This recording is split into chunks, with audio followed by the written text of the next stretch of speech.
Bel pintu berdering. Kencan butaku Mr. X sudah tiba. Aku berdiri, merapikan blusku, dan berjalan menuju pintu. Kami berencana makan malam, tetapi waktu masih sore, jadi kuundang dia masuk dan kutawarkan bir. Kami mengobrol sebentar, menghabiskan minuman, dan memutuskan pergi ke restoran. Mr. X meminta izin menggunakan toilet. Sembari menatapnya berjalan ke arah kamar mandi, aku berpikir, wah, senyumnya indah, sopan, sikapnya menyenangkan. Pria ini sungguh berpotensi. Senang sekali temanku mengatur kencan ini. Begitu kencan impianku tiba di depan kamar mandi, dia berbalik, berjalan ke arah rak bukuku, dan dengan satu gerakan mengambil buku besar setebal 500 halaman, lantas melanjutkan kembali masuk ke kamar mandi. Oh, tidak, mustahil. Oh Tuhan, aku tidak percaya ini. Apakah dia baru saja membawa buku ke dalam toilet pada kencan pertama kami? Mungkin aku terlalu keras. Mungkin tindakannya tidak aneh sama sekali. Cuman sedikit aneh. Dan sedikit aneh masih tidak apa-apa. Aku sendiri pun kadang melakukan hal-hal aneh juga. Setelah itu, aku memilih duduk di tepi sofa dan mencoba tampak sibuk. Kutatap selimut perca yang tersampir di bagian belakang sofa. Kusapukan jemariku dan dengan ganjil berpura-pura tertarik pada model dan pola selimut percaku sendiri sambil menunggu dan menunggu. Yang terjadi berikutnya adalah Tuan X sudah menghabiskan 15 menit di dalam toilet. Kelihatannya memang tidak terlalu lama, tapi ingat bahwa dia tamu dan ini kencan pertamanya. Dia juga tahu aku menunggunya di luar. Waktu 15 menit bahkan lebih lama ketimbang mengganti oli di bengkel.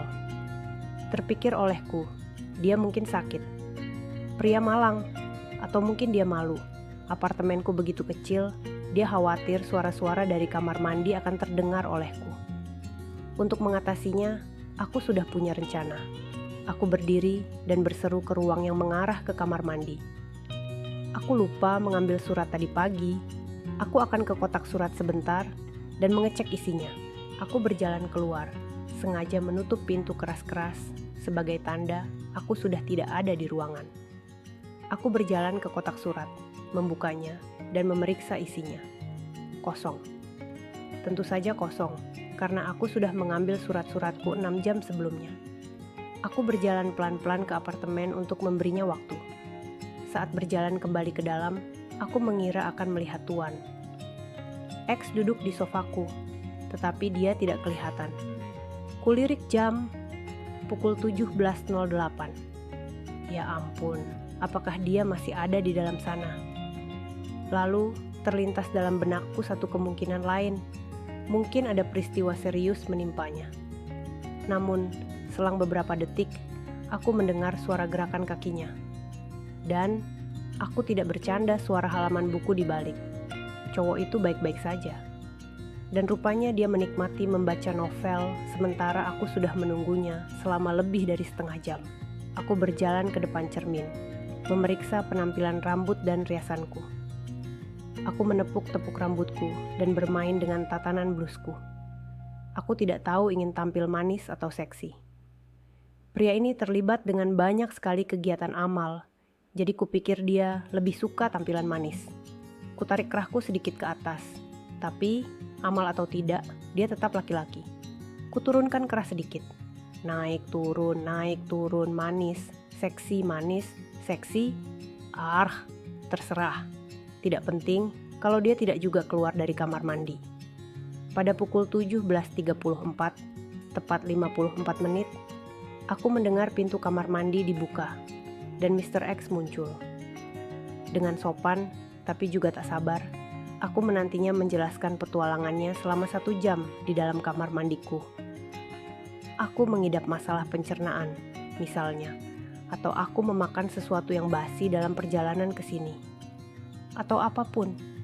Tapi dia tidak mengatakan apa-apa.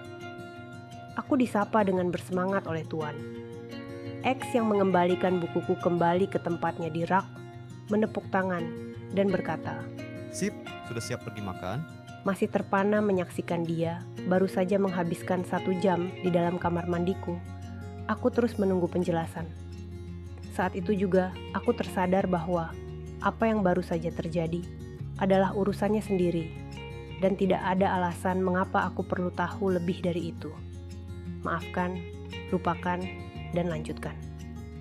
Yap, aku siap makan malam. Ayo, balasku. Lantas, Mr. X menyambar jaketnya, berbalik ke arahku, dan berujar. Nabung banyak tadi. Berhenti, stop. Apakah dia baru saja mengucapkan kata nabung? Aku menahan diri untuk tidak menegaskan kepadanya bahwa aku bukan saudara lelakinya, atau sobatnya, atau dokternya. Aku teman kencannya. Teman kencan yang merasa jijik. Kami tetap pergi makan malam karena aku merasa tidak ada pilihan lain. Aku merasa tersudut. Pada saat itu, aku sudah tahu tidak ada kesempatan kencan kedua. Jadi biarlah ku selesaikan malam itu. Selanjutnya, silakan tuan. X melaksanakan tur buku di tempat lain.